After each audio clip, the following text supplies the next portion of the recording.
ओम श्री परमात्मने नमः।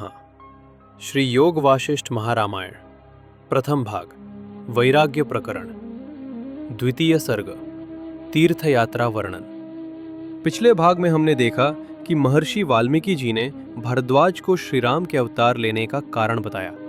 साथ ही उन्होंने उन महापुरुषों के नाम गिनाए जो जीवन मुक्त पद को प्राप्त हुए हैं।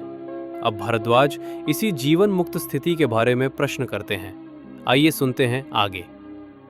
भरद्वाज ने पूछा, हे भगवान, जीवन मुक्त की स्थिति कैसी है और राम जी कैसे जीवन मुक्त हुए हैं? वो आदि से अंत पर्यंत सब कहो। वाल्मीकि जी बोले, हे पुत्र, ये जगत जो भासता है सो वास्तविक कुछ नहीं उत्पन्न हुआ। अविचार करके भासता है और विचार करने से निवृत्त हो जाता है। जैसे आकाश में नीलता भासती है सो भ्रम से, वैसे ही है। यदि विचार करके देखिए तो नीलता की प्रतीति दूर हो जाती है। वैसे ही अविचार से जगत भासता है और विचार से लीन हो जाता है।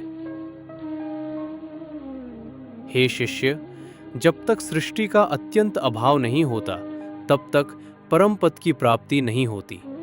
जब दृश्य का अत्यंत अभाव हो जावे तब शुद्ध चिदाकाश आत्मसत्ता भासेगी। कोई इस दृश्य का महाप्रलय में अभाव कहते हैं, परंतु मैं तुमको तीनों कालों का अभाव कहता है। जब इस शास्त्र को श्रद्धा संयुक्त आदि से अंत तक सुनकर धारण करे तब भ्रांति निवृत्त हो जावे और अव्याकृत पद की प्राप्ति हो।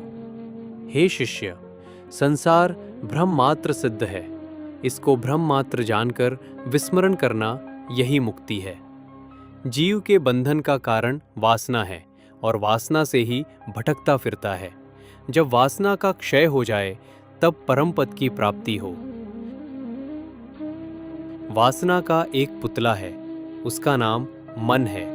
जैसे जल सर्दी की दृढ़ जड़ता पाकर बर्फ हो जाता है और फिर सूर्य के ताप से पिघलकर जल होता है तो केवल शुद्ध जल ही रहता है, वैसे ही आत्मा रूपी जल है। उसमें संसार की सत्यता रूपी जड़ता शीतलता है और उससे मन रूपी बर्फ का पुतला हुआ है। जब ज्ञान रूपी सूर्य उदय होगा तब संसार की सत्यता रूपी जड़ता और शीतलता निवृत्त हो जाएगी। जब संसार की सत्यता और वासना निवृत्त हुई तब मन नष्ट हो जाएगा और जब मन नष्ट हुआ तो परम कल्याण हुआ। इससे इसके बंधन का कारण वासना ही है और वासना के क्षय होने से मुक्ति है।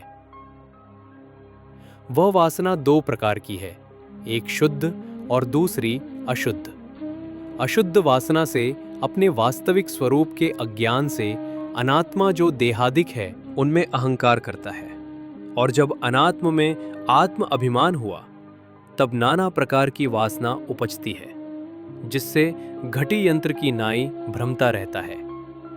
हे साधो, ये जो पंचभूत का शरीर तुम देखते हो सो सब वासना रूप है और वासना से ही खड़ा है।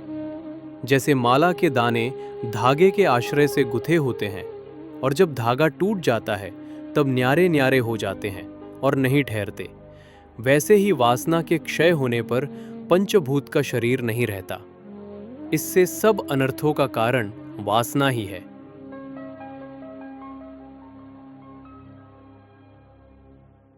शुद्ध वासना में जगत का अत्यंत अभाव निश्चय होता है। हे शिष्य, अज्ञानी की वासना जन्म का कारण होती है और ज्ञानी की वासना जन्म का कारण नहीं होती। जैसे कच्चा बीज उगता है और जो दग्ध हुआ है सो फिर नहीं उगता, वैसे ही अज्ञानी की वासना रस सहित है, इससे जन्म का कारण है, और ज्ञानी की वासना रस रहित है, इससे जन्म का कारण नहीं। ज्ञानी की चेष्टा स्वाभाविक होती है। वो किसी गुण से मिलकर अपने में चेष्टा नहीं देखता। वो खाता, पीता, लेता, देता, बोलता, चलता एवं और अन्य व्यवहार करता है, पर अंतःकरण में सदा अद्वैत निश्चय को धरता है। कदाचित द्वैत भावना उसको नहीं फुरती, वो अपने स्वभाव में स्थित है। इससे उसकी चेष्टा जन्म का कारण नहीं होती। जैसे कुम्हार के चक्र को जब तक घुमावे तब तक फिरता है, और जब घुमाना छोड़ दे तब स्थीयमान गति उतरते उतरते स्थिर रह जाता है, वैसे ही जब तक अहंकार सहित वासना होती है तब तक जन्म पाता है, और जब अहंकार से रहित हुआ तब फिर जन्म नहीं पाता। हे साधो, इस अज्ञान रूपी वासना के नाश करने को एक ब्रह्म विद्या ही श्रेष्ठ उपाय है, जो मोक्ष उपायक शास्त्र है। यदि इसको त्याग कर और शास्त्र रूपी गर्त में गिरेगा तो कल्प पर्यंत भी अकृत्रिम पद को न पावेगा। जो ब्रह्म विद्या का आश्रय करेगा वह सुख से आत्मपद को प्राप्त होगा। हे भारद्वाज, यह मोक्ष उपाय राम जी और वशिष्ठ जी का संवाद है। यह विचारने योग्य है और बोध का परम कारण है। इसे आदि से अंत पर्यंत सुनो, और जैसे राम जी जीवन मुक्त हो बिचरे हैं सो भी सुनो। एक दिन राम जी अध्ययनशाला से विद्या पढ़ के अपने गृह में आए और संपूर्ण दिन विचार सहित व्यतीत किया। फिर मन में तीर्थ ठाकुर द्वारे का संकल्प धरकर अपने पिता दशरथ के पास, जो अति प्रजापालक थे, आए, और जैसे हंस सुंदर कमल को ग्रहण करे वैसे ही उन्होंने उनका चरण पकड़ा। जैसे कमल के फूल के नीचे कोमल तरैयों होती हैं और उन तरैयों सहित कमल को हंस पकड़ता है, वैसे ही दशरथ जी की अंगुलियों को उन्होंने ग्रहण किया और बोले, हे पिता, मेरा चित्त तीर्थ और ठाकुर द्वारों के दर्शनों को चाहता है। आप आज्ञा कीजिए तो मैं दर्शन कराऊं। मैं तुम्हारा पुत्र हूं। आगे मैंने कभी नहीं कहा, ये प्रार्थना अभी की है। इससे ये वचन मेरा न फेरना, क्योंकि ऐसा त्रिलोकी में कोई नहीं है कि जिसका मनोरथ इस घर से सिद्ध न हुआ हो। इससे मुझको भी कृपा कर आज्ञा दीजिए।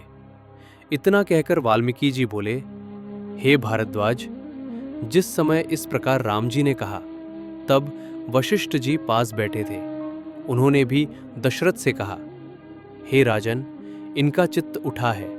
राम जी को आज्ञा दो, तीर्थ करावे, और इनके साथ सेना, धन, मंत्री और ब्राह्मण भी दीजिए कि विधि पूर्वक दर्शन करें। तब महाराज दशरथ ने शुभ मुहूर्त दिखाकर राम जी को आज्ञा दी। जब वे चलने लगे तो पिता और माता के चरणों में पड़े और सबको कंठ लगाकर रुदन करने लगे। इस प्रकार सबसे मिलकर लक्ष्मण आदि भाई, मंत्री और वशिष्ठ आदि ब्राह्मण, जो विधि जानने वाले थे, बहुत सा धन और सेना साथ ली और दान पुण्य करते हुए गृह के बाहर निकले। उस समय वहां के लोगों और स्त्रियों ने राम जी के ऊपर फूलों और कलियों की माला की, जैसे बर्फ बरसती है वैसी ही वर्षा की, और राम जी की मूर्ति हृदय में धर ली। इसी प्रकार राम जी वहां से ब्राह्मणों और निर्धनों को दान देते गंगा, यमुना, सरस्वती आदि तीर्थों में विधि पूर्वक स्नान कर पृथ्वी के चारों ओर पर्यटन करते रहे। उत्तर, दक्षिण, पूर्व और पश्चिम में दान किया और समुद्र के चारों ओर स्नान किया। सुमेरु और हिमालय पर्वत पर भी गए और शालग्राम, बद्री, केदार आदि में स्नान और दर्शन किए। ऐसे ही सब तीर्थ स्थान दान, तप, ध्यान और विधि संयुक्त यात्रा करते करते एक वर्ष में अपने नगर में आए। श्री योग वासिष्ठे वैराग्य प्रकरणे तीर्थयात्रा वर्णनम नाम द्वितीय सर्गः।